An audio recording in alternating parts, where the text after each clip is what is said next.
É o momento de pautar essas grandes questões, não é?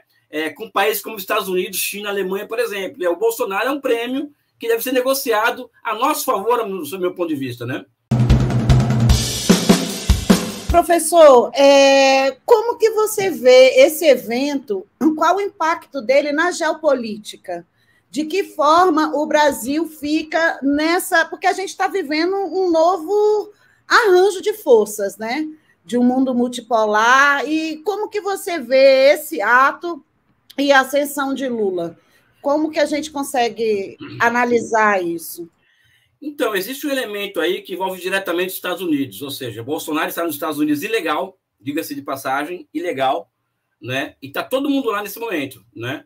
E existe uma lei de 1792, acho que o Miguel no Rosário sabe melhor do que eu disso. Existe uma lei de 1792 ou 1794 que diz o seguinte: qualquer pessoa que esteja em território norte-americano conspirando contra o país que não está em guerra conosco, ele é um criminoso, ou seja, ele tem que ser expulso dos Estados Unidos. Então, o que está acontecendo nesse momento, a meu ver, Yara, eu não sei se você concorda comigo, uma ala mais à esquerda do Partido Democrata falou o seguinte: ó, nós não vamos prevaricar, então vamos pedir a extradição de Bolsonaro, porque ele está ilegal lá. Agora, o Biden até agora não se pronunciou a respeito do que fazer com o Bolsonaro. E isso abre margem para uma série de questões, inclusive, eu não tenho ainda opinião formada sobre isso, porque eu não estudei o suficiente, mas, inclusive, da vista grossa que Biden fez a essas armações todas que estão ocorrendo em Miami desde o final do ano passado, desembocando no dia 8.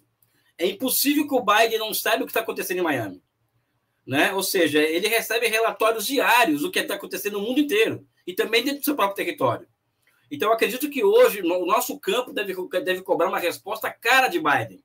Agora, é evidente que o Biden ele também pode querer jogar com esse negócio, né? Ou seja, que ter acesso privilegiado aos mercados brasileiros, se entregar ao Bolsonaro, ou seja, eles também sabem jogar o jogo. E nós temos que jogar o nosso jogo, ou seja, a cabeça do Bolsonaro não tem esse valor todo que você acha que tem, Biden, né? Então, eu acho que não, é uma opinião muito minha, assim. Acho que nós temos que valer muito peso a cabeça de Bolsonaro, caso os americanos entrem em uma negociação conosco envolvendo a extradição dele. O que envolve, por exemplo, acesso de empresas brasileiras e de convênios entre o Estado brasileiro e o Estado americano na área, principalmente de ciência e tecnologia. Ou seja, é o momento de pautar essas grandes questões, não é? Com países como Estados Unidos, China, Alemanha, por exemplo. O Bolsonaro é um prêmio que deve ser negociado a nosso favor, do meu ponto de vista, né? Deixa eu só trazer umas notícias aqui. Eu li agora a notícia de ontem à noite, né? Mourão também vai a Miami, né? Senador eleito, que era o ex-vice do Bolsonaro, também está em Miami. Muita gente está em Miami, né? Vou ficar aqui fazendo lista porque depois eles desmentem, mas muita gente está indo para Miami lá. Realmente é estranho, né? Parece que alguém já tem vários memes aí, né? Augusto Trapalosa. Augusto Trapalosa, né? Vários memes. Encontro lá de golpistas em Miami. Não é a primeira vez na história que Miami é um antro de golpistas, a propósito, né? Agora, eles, aproveitando um gancho aí da pergunta da Yara sobre geopolítica, né?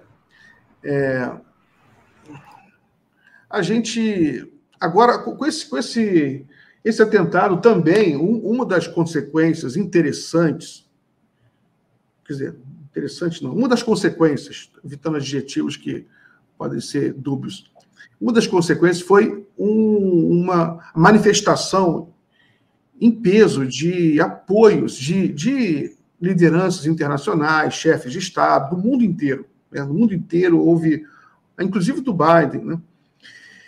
E o governo Lula está começando agora, há uma grande expectativa para onde ele vai, né? E o fato é que o Lula ele cresceu, né? Esses atentados foram uma tragédia, mas o Lula saiu maior, tanto internamente, né? Vide a reunião que ele fez com todos os governadores, com todos os ministros do STF, a caminhada que ele fez, né? Esse golpe aproximou muito, por exemplo, o Lula do STF. E o Lula nem sempre teve uma boa relação com o STF, né? Todo mundo sabe disso, é notório. mas agora estão muito próximos, né? O STF vê no Lula uma liderança democrática que apoia a independência do judiciário, enfim. E internacionalmente também, o Lula é muito bem visto, né, por várias razões, né, pela luta por uma economia verde, também por ser uma liderança democrática, né? E no caso, por exemplo, da China, né, o Lula é bem visto por ser uma pessoa que respeita a soberania dos outros povos, diferentemente do bolsonarismo, que ao longo de todo o governo a gente viu manifestações muito desrespeitosas em relação à China. O Eduardo Bolsonaro, filho do presidente, fazia live com a bandeira de Taiwan atrás, que era uma agressão direta, né, à China. E é filho do presidente, e o Bolsonaro ainda tentou emplacá-lo como embaixador do Brasil nos Estados Unidos, depois como presidente da Comissão de Relações Exteriores. Não, ele chegou a ser, né, presidente da Comissão de Relações Exteriores do Congresso, né?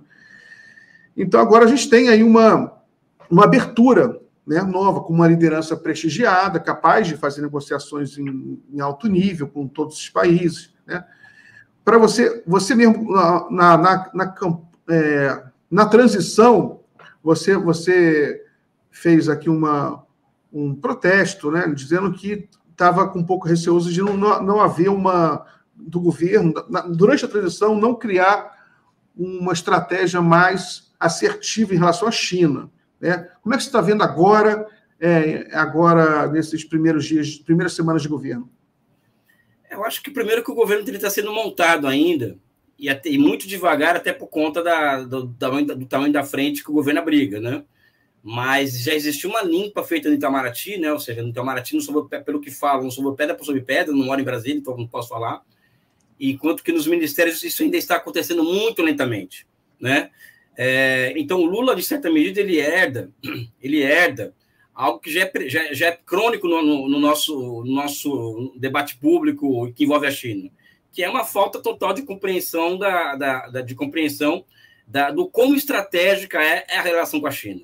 Talvez o Lula tenha essa medida, vamos dizer assim, né? O Lula tem essa capacidade, mas o Lula sozinho, né? Ele é sozinho, né? Eu ainda me ressinto ainda de ter uma agenda clara do Brasil em relação à China. Não é porque eu gosto da China, não. Eu acho que tem que ter uma relação quase que equidistante em relação à China, Estados Unidos e Alemanha, né? Eu coloquei, inclusive, nas minhas redes sociais que o Lula falou de volta ao mundo, né? Na primeira vez que ele se manifestou após ser eleito, e eu acredito que essa volta ao mundo tem que ter um preço, que é a nossa reindustrialização.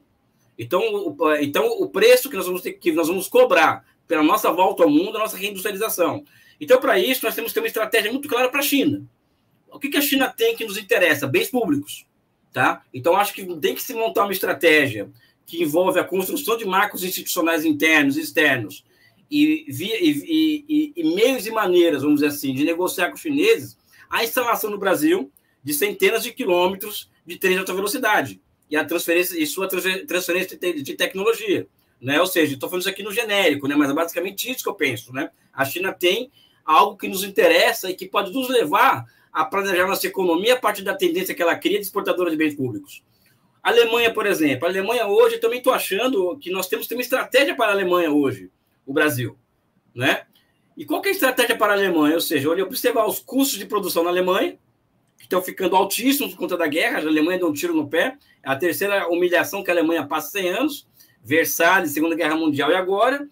E as empresas alemãs estão correndo da Alemanha. É o momento do Brasil demonstrar tirocínio estratégico suficiente para falar aos empresários alemães que o Brasil pode receber essas empresas, que contém dentro de si uma série de tecnologias que são vitais ao progresso de um país.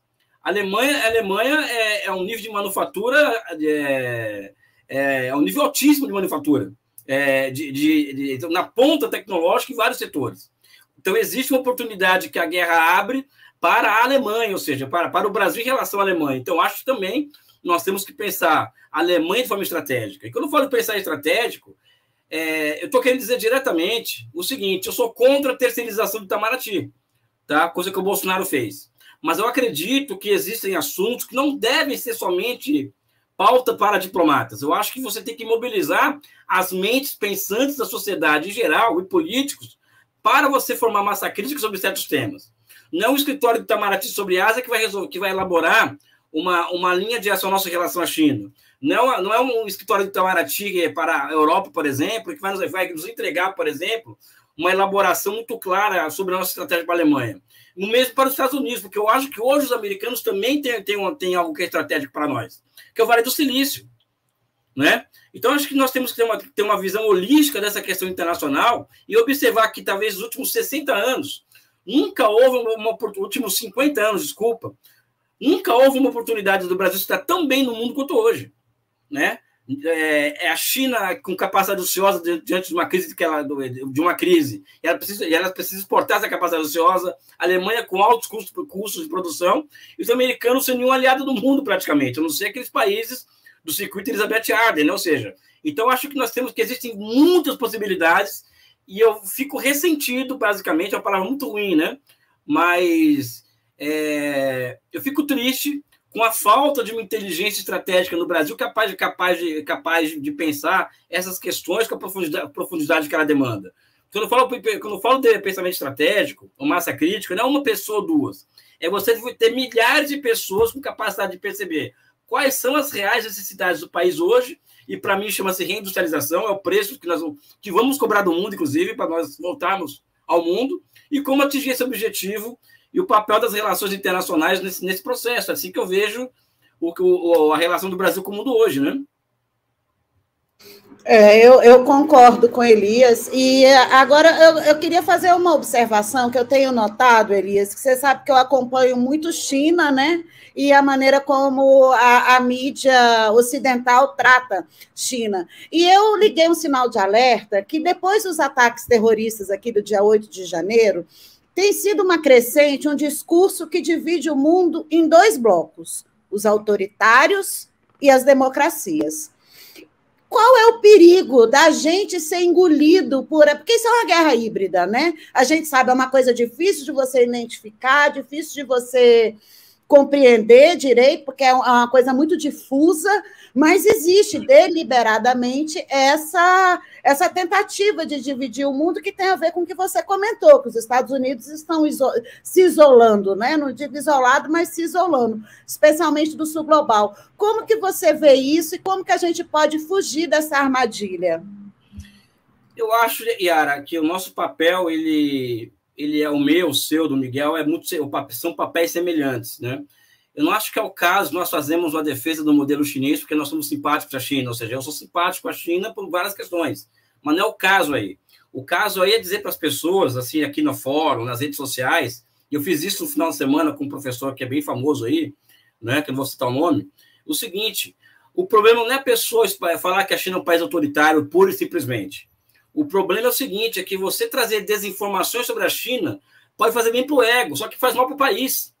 Por quê? Porque a China é o nosso maior parceiro comercial, a China é o maior parceiro comercial de 140 países do mundo, a China tem as tecnologias e as capacidades produtivas que nós precisamos para entregarmos, vamos dizer assim, um termo que eu sempre gosto de usar, fazer a nossa reconexão física do nosso território, ou seja, a China abre para o Brasil uma série de possibilidades cuja desinformação sobre ela só prejudica e não ajuda em nada.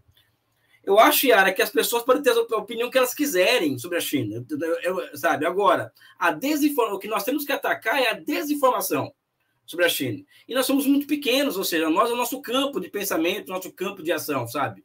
Porque é muito mais fácil você colocar a China como um país autoritário do que estudar, por exemplo, as raízes da democracia à base da aldeia, que remonta mais de 2.000 anos na China. Ou seja, a China tem um sistema político altamente sofisticado, né? A China, que extravasa, vamos dizer, chega a ser até vergonha ali, alguém chama aquilo, reduzir 5.000 anos de história a um falso conceito de autoritarismo. Por quê? Porque o autoritarismo, enquanto conceito, é baseado em categorias muito frágeis.